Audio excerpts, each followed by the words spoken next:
भैया हम आप लोग एक बिरहा सुनावे जाते। हमारे बिरहा का शीर्षक बा स्वतंत्रता सैलानी वीर शीतल पाल की कुर्बानी। आजा मास्टर, 4 लाइन का भूमिका बा।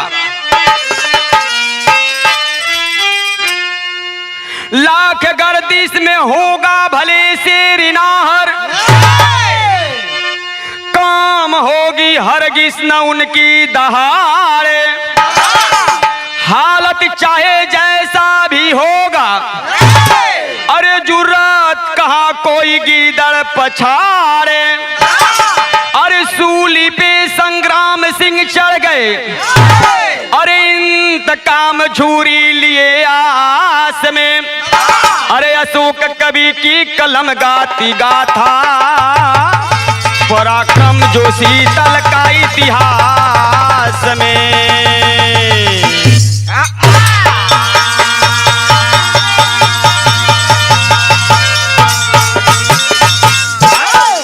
मास्टर इतना 4 लाइन का भूमिका रहल, लेकिन आजा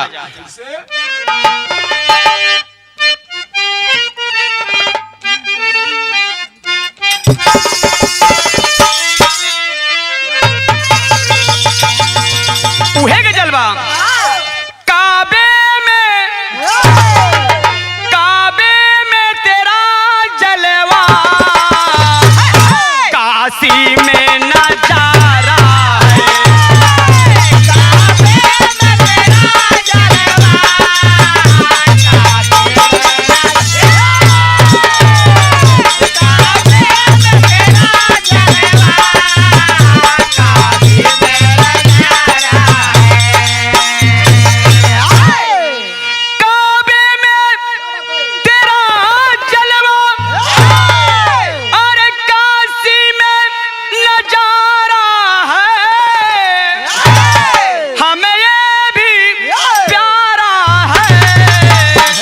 हमें वो भी तो प्यारा है, हमें ये भी प्यारा है, हमें वो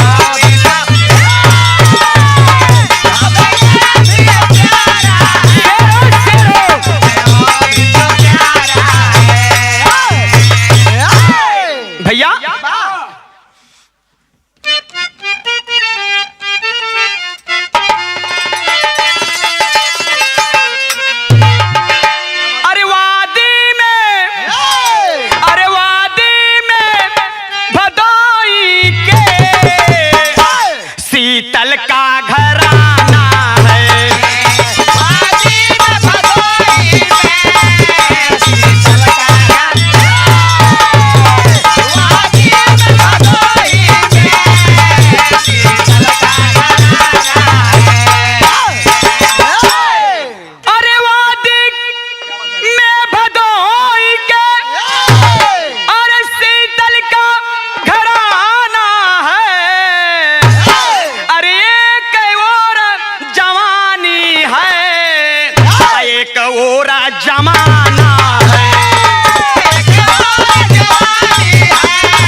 शीतल का घराना, एक और जवानी है और एक और जवाना है। आगे आजा मास्टर।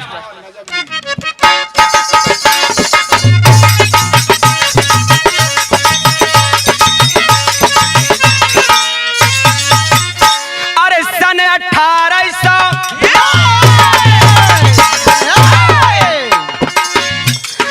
1857 का एक हिस्सा था।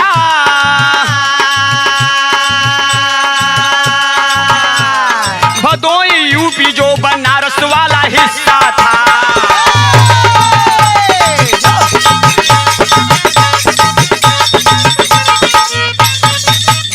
अरे ग्राम गणेश रायपुर,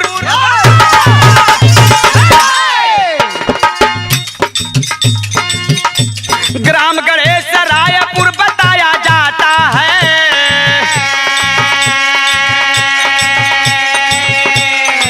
अब पाली खेत ब्लॉक ज्ञानपुर में आता है।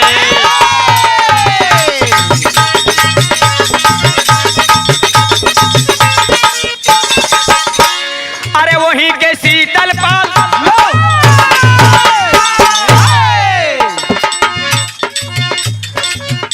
और वहीं के शीतल पाल कुश्ती का लड़ाका था।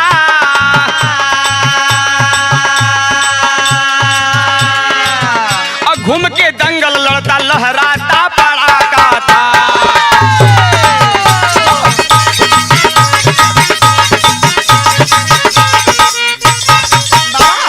अरे ग्राम, अरे माता शांति, माता शांति भेड़ पाली में चराती है।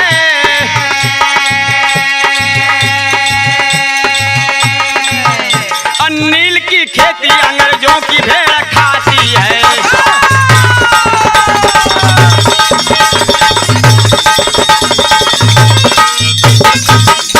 अरे शांति पाल,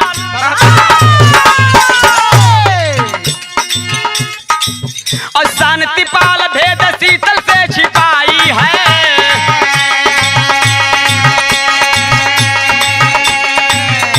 और खो गई भेड़ दो माँ ऐसे ही बताई है।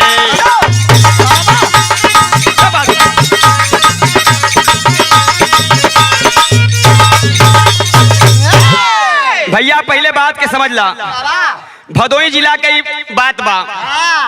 पाली खेत ब्लॉक ज्ञानपुर, ए भैया, और वही पाली खेत ब्लॉक ज्ञानपुर के शीतल पाल रहलन, जौन ने कि उनके माता जी के नाम बतावल जला शांति पाल। बाबूजी स्वर्गवासी हो चुकल रहलन भैया।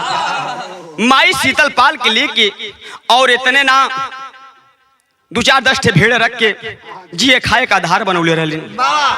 और माई भेड़ जब लेके निकले बिनावे चरावे बदे तो इधर उधर न जा, वही पाली कहे के मतलब कि गौवा के अगल बगल वही गोइडवा लेके चरावे। और एक दिन नील वाले खेत में, पाली खेत ब्लॉक ज्ञानपुर में जो बाबू वहां अंग्रेज नील के खेती करें, और वही ठेन के शीतल पाल रहलन। संजोग एक दिन के इतना खराब कि महतारी भेड़ लेके जब गौवा के गोइडवा गईलिन तो भेड़ जाके नील वाले खेत में पड़ गईलिन।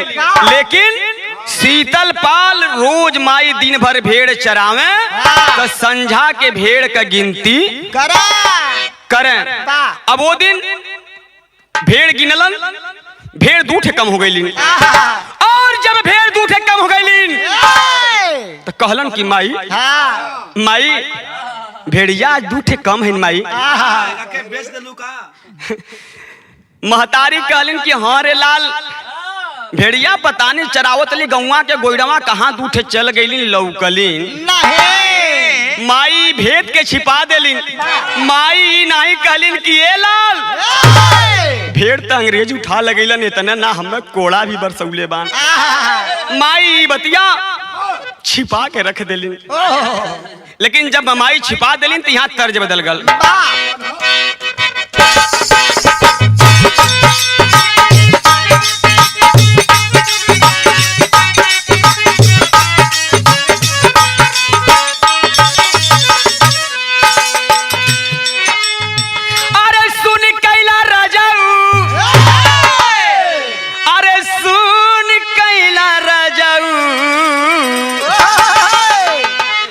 चौड़ी गली सुन कैला रजाऊ अब मिर्जापुर का कैला गुलजार हो का चौड़ी गली सुन कैला रजाऊ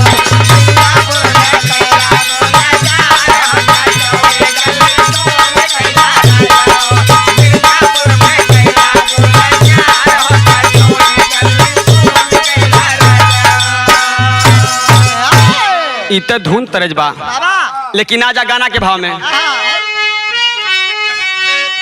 अरे माई का प्यार होला गजब कि माई का प्यार होला गजब कि माई का प्यार होला गजब अयाचारा में ममता दुलार होगी माई का प्यार होला गजब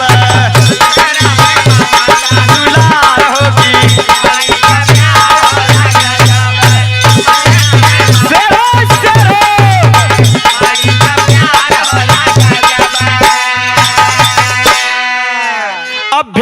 के खोज शीतल अचल लाखे तरिया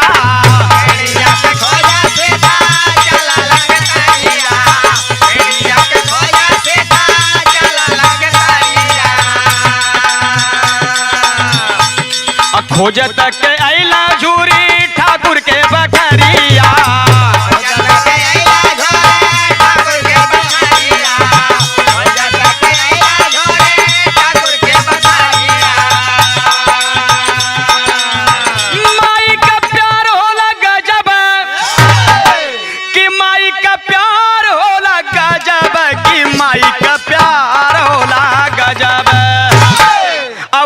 भैला भेदिया उघार होगी माई का प्यार होला गजब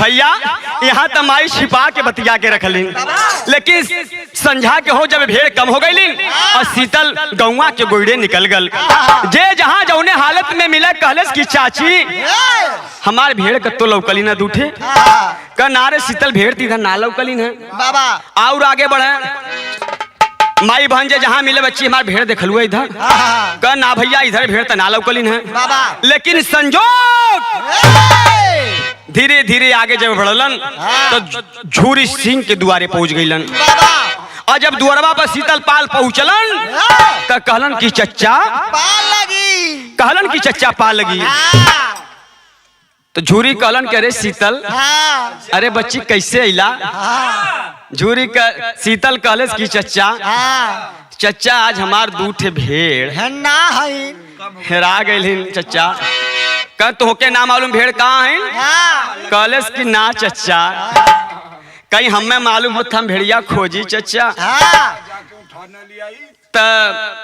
कहें कि तब कहें चच्चा जानत हुआ तब बतावा चच्चा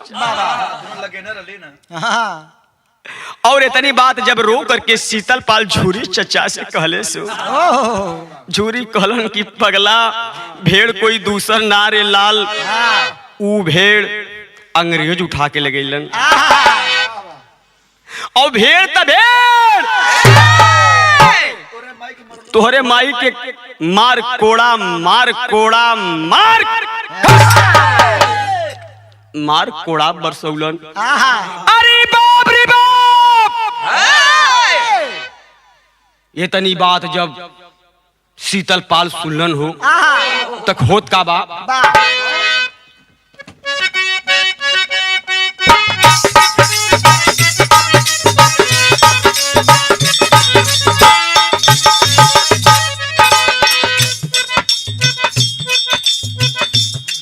वह तर्जबा अरे कजरी के दीनावा में बजरी बोवाई के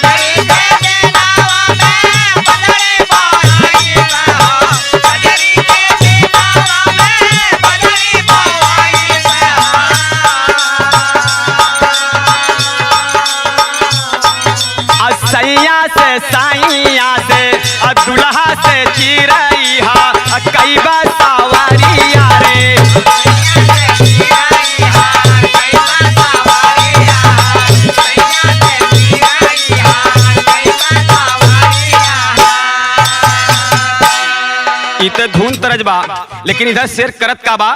आजा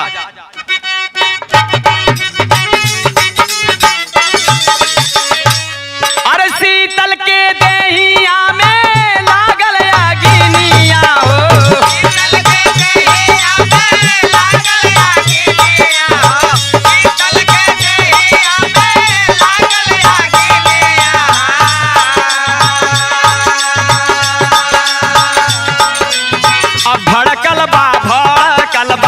भड़कल बा शेरवा जू उझारा ये भैया हो।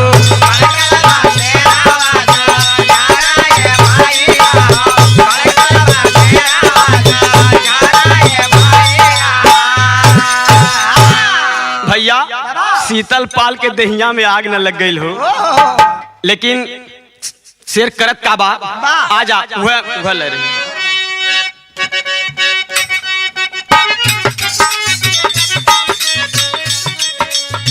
आल्हा के जैसे मिला उदल बीरानावा हो,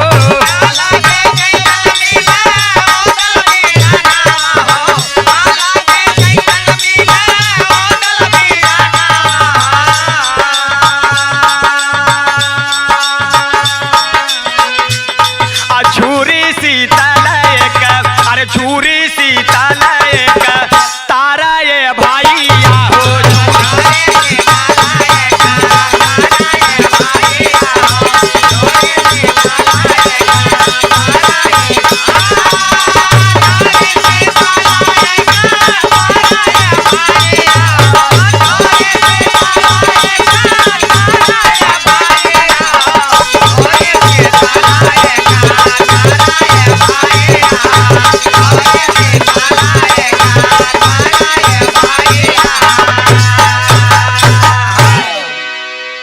शीतल कहलस की चच्चा चच्चा जैसे आल्हा के उदल मिल गईलन, और वैसे आज शीतल के झूरी चच्चा मिल गईलन। क्या बात है। कहलस की चच्चा आज साथ द चच्चा, अंग्रेजन की हम अंग्रेज बना के छोड़ब चच्चा। अंग्रेजन के अंग्रेजी पढ़ा के आज छोड़ल जाए। कहे अंग्रेजन के अंग्रेज बना दे, कहलन की तब कह चच्चा खाली साथ दे दा चच्चा। लेकिन हाँ, लेकिन आजा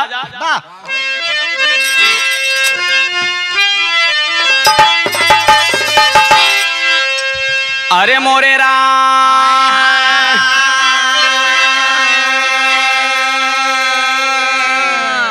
अरे मसाल क्रांति वाली जल गई, गर्जा शेर बघेला नाहर शीतल पाल। अरे पाल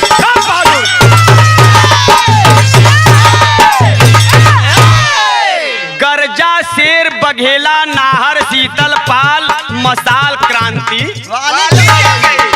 शेर यहाँ एकदम तैयारी में बा, लेकिन यहाँ तर्ज बदल गई।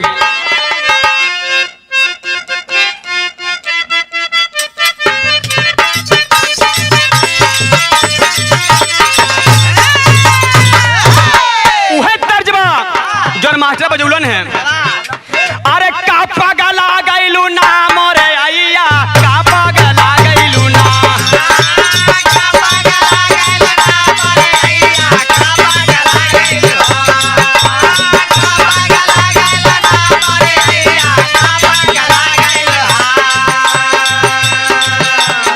हम त खुदा रहिला बाबा रहिया, हम त खुदा रहिला बाबा रहिया, अइया का पगला गइलू।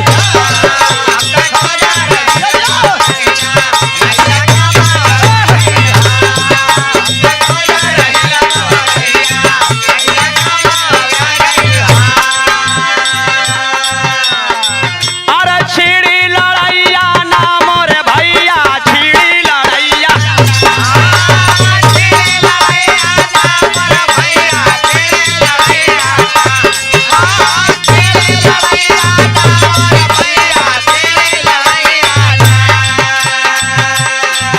एक और छुरी सीताला लड़वैया, एक और छुरी सीताला लड़वैया, दूजे रहला मुदैया ना।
भैया बाबा शेर अंग्रेजन से लड़ाई ले लेता है बाबू, झूरी चच्चा साथ दे दे ले हुअन। शेर मानता नहीं है, लड़ाई छिड़ जाती है, अपने देश के लिए के झंडा तिरंगा रजा दौड़ जाता है। लेकिन आ जा यहाँ आगे पापड़ लगे, अरे मिला है बागी मोरवा नदी का छारे झूरी ललकारे हो, अरे मिला है बागी मोरवा नदी का छारे झूरी ललकारे हो, अब पकड़ के घोड़ा पीट कर केहू ना मारे झूरी ललकारे हो।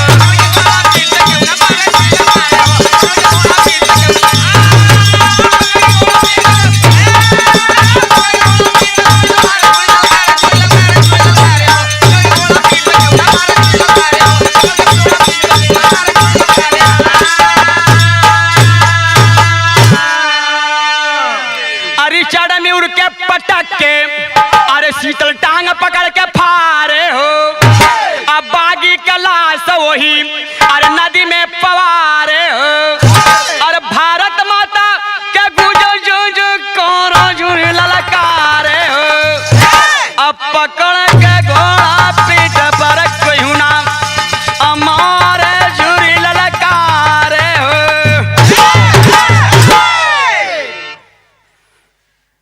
शीतल पाल कहले की चच्चा आज काम कर जा चच्चा। झूरी कहलन की बोल शीतल बोल, आज भरपूर मदद तुहार करब शीतल। शीतल कहले की चच्चा,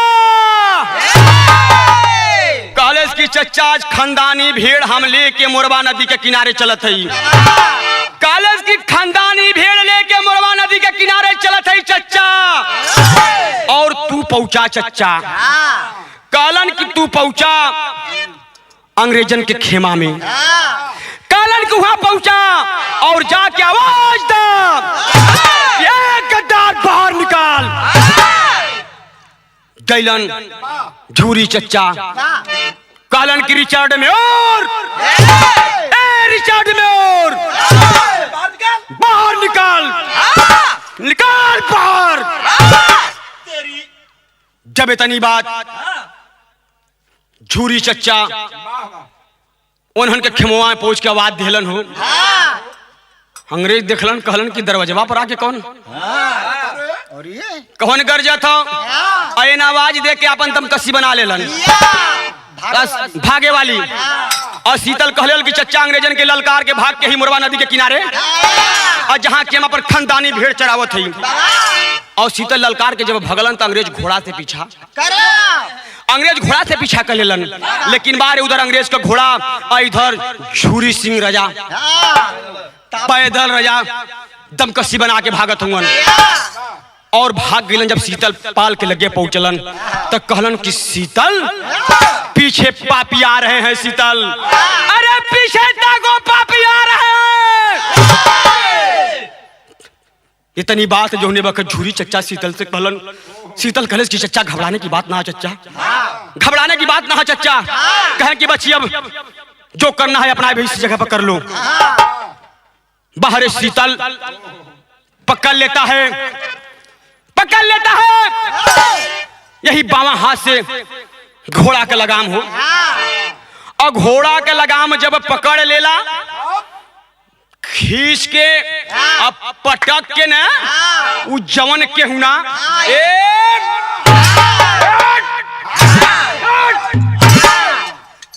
देहले से मन बना के केहुना, और जब लगल घोड़ा के केहुना ना लगल ही ना कहले कि यह हिंदुस्तान हो, हाँ इस शेरन का माटी हो। ओके समझ में आ गल कि भारत देश हमार क्या देश होता है।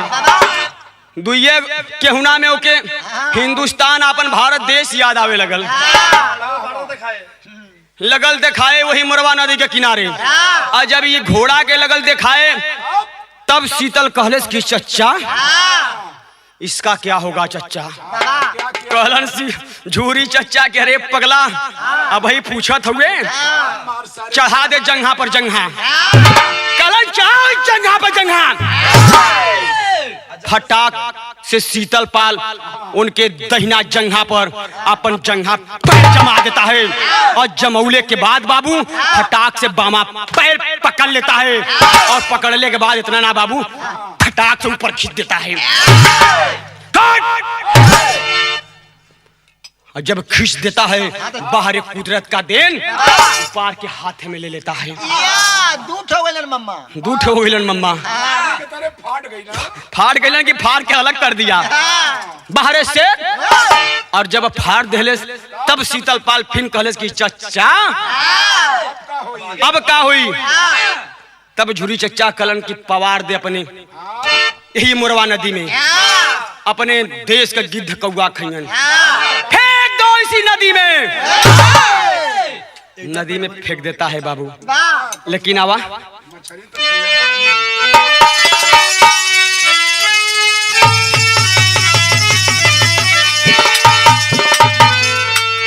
हंस पालवांस के अब बहादुर शीतल से रवाया भैया खोजा मुदैया सगरो खोपिया लगा।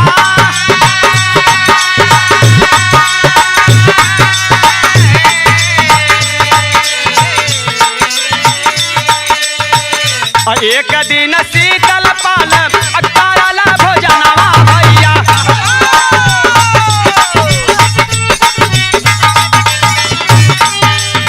माता शांति पाल बैठी बेनवा हो डोला।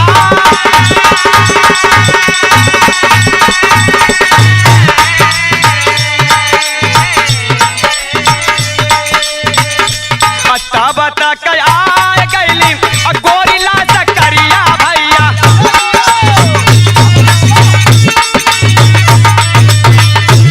धोखावा में गोली दिहला शीतल पर चाला।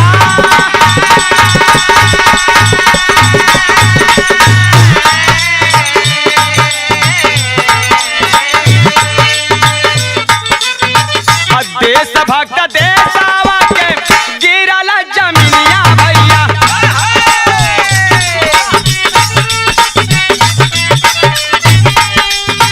शांति के गैला हो सुगानावा हेरा।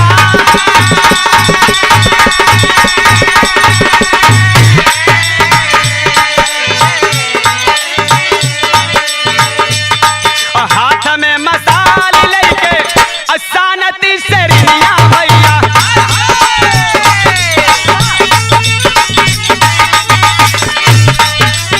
ज्ञानपुरा वाली दिल्ली छवनी हो जाला।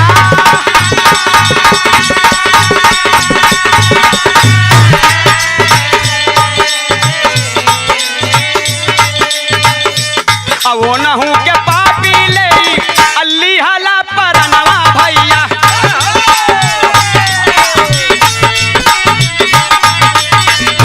बूढ़िया मतारी पर गोलिया हो चला।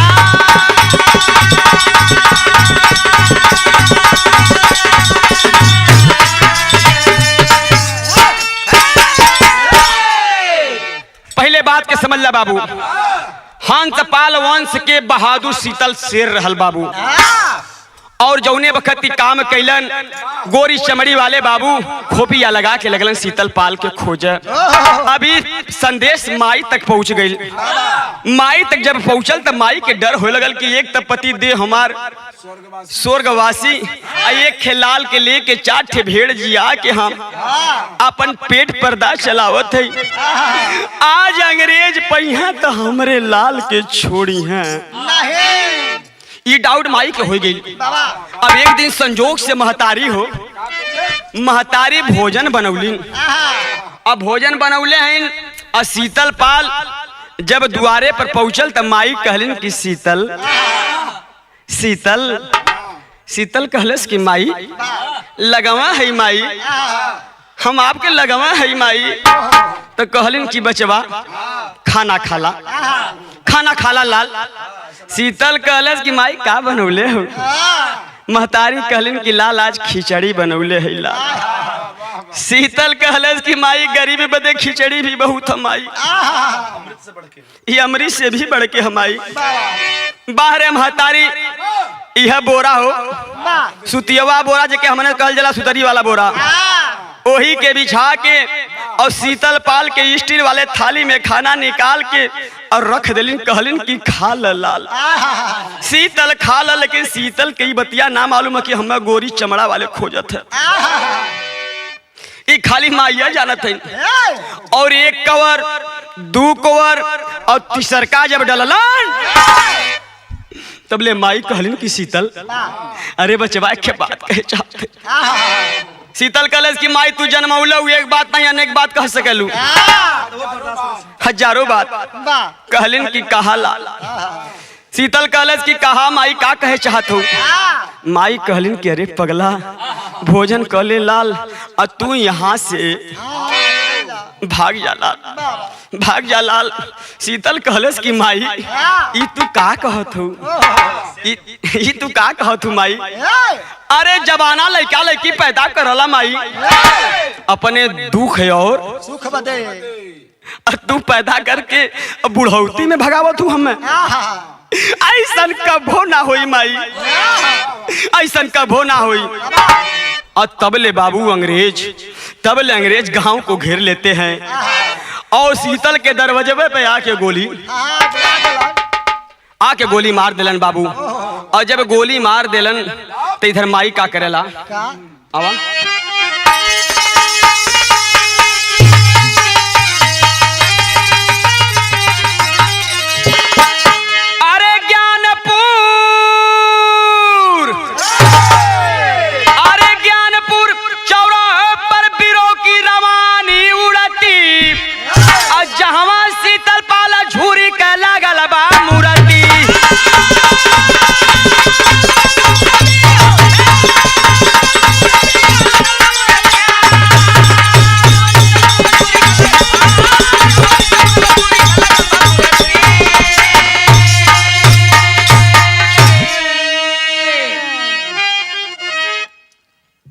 शीतल पाल के जहां आज बाटा घराना हो, अब बाहू बल पर रोक दिया अरे अंग्रेजों का जमाना हो। अरे गाथा कवियों की कलमिया गवाही करती, और जहां शीतल पाल झूरी का लागल बा मूर्ति।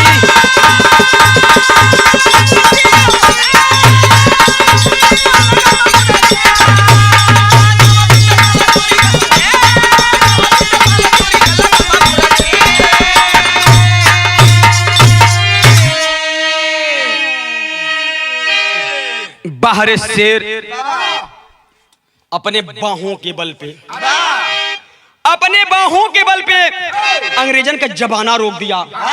आज भी ज्ञानपुर चौराहे पर बाबू आप देखेंगे तो शीतल पाल और झूरी चच्चा का आज भी मूर्ति कायम है बाबू।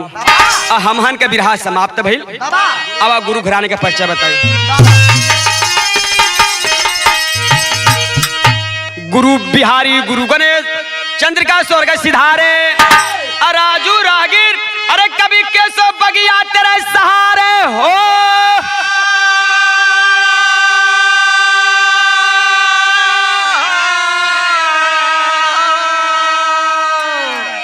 अब मसाल क्रांति वाली जल